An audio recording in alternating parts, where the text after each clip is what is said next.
Who has do not resuscitate or advanced directive orders? I want to go to a lawyer. I'm really curious about because if someone breaks all the chest bones, they're not going to give me enough pain meds to recover for that for 6 months, guarantee it. So I would do not fucking do that to me then. I would rather die.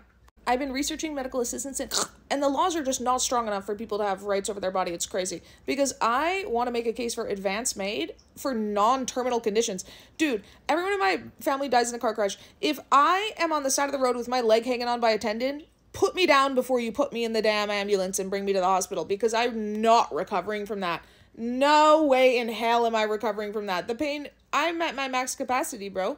I don't care if it's a terminal condition or... If you have to ventilate me if you have to change my diapers for more than a week, I'm out of here. And if you touch me longer than that it's not consensual. If I'm ventilated for longer than a week, I am the hell out of here. My throat hurts. Goodbye. And sometimes people get triggered when I say this, and they're like, Jessica, there's way worse disabilities than you have, and those people live, like, happy, fulfilling lives, and, like, they shouldn't be put down because of their disabilities. No! They should have the choice. That's the whole point. My grandma in the 90s in Saskatchewan had ALS, and she said, when I can't walk and I can't talk, I'm out of here. And the doctor illegally OD'd her with her family there so they could be there when she passed away.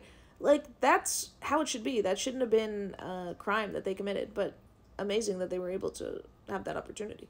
My grandpa had lupus and was on dialysis for life-sustaining care. If I'm on dialysis and they're not managing my pain because they're not prescribing it or the pain meds aren't working, I'm not doing life-sustaining care. If I have cancer and I'm doing chemo and they're not managing the pain or the meds don't manage the pain, even though they're prescribing them, I'm out of here. And if I say that in real life, they're going to be like, she's a drug addict threatening us for medication. But I need a lawyer to write that down, and I need that shit notarized. It needs to be stamped, approved. I ain't playing no motherfucking games with my autonomy. I can't even... And you know, the other thing I learned when I was in that ambulance and I was given, I forget what it's called, but I think it's nitrous oxide. Like, isn't that what laughing gas is?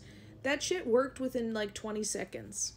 So all these times I've been in the hospital screaming in pain, even like when they give me a subcutaneous injection or an IM injection, it still takes like, in the vein even, it takes 2 minutes. So if I had that gas, I wouldn't have to be in all that pain for 2 minutes. So if they want me to, you know, even go through 2 minutes of pain, I gotta go. I'm out of here. Like, I'm not even fucking kidding. When I was in the hospital for that ovarian cyst, they had to put me on oxygen because they gave me 300 milligrams of ketamine and I wasn't getting enough oxygen.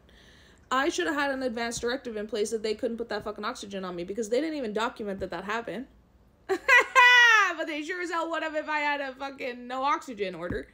Because then I wouldn't have had those 4 other flares in the hospital.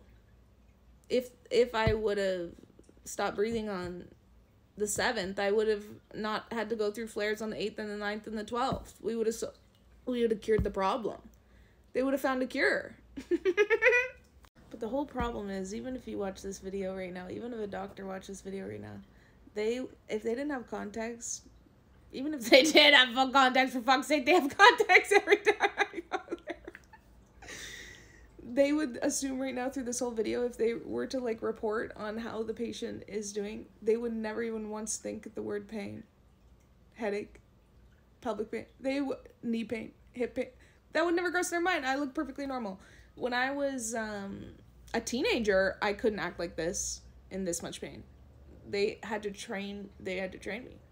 Every single time I would go into the ER, they would bully me and convince me and drill it into my head that it's not real, it's not real, it's not real. Stop acting like this, stop behaving like this. And then when you go to the hospital and they're like, you don't look like you're in pain. Yeah, you told me I'm not allowed to. So I learned how to not. Like, you realize people have to go to work and shit, right? People have things they have to do in life still. So you have to learn how to... It's like a permanent meditation. It's a permanent psychological exercise that 50% of your brain is using all your coping skills to mask and hide the pain.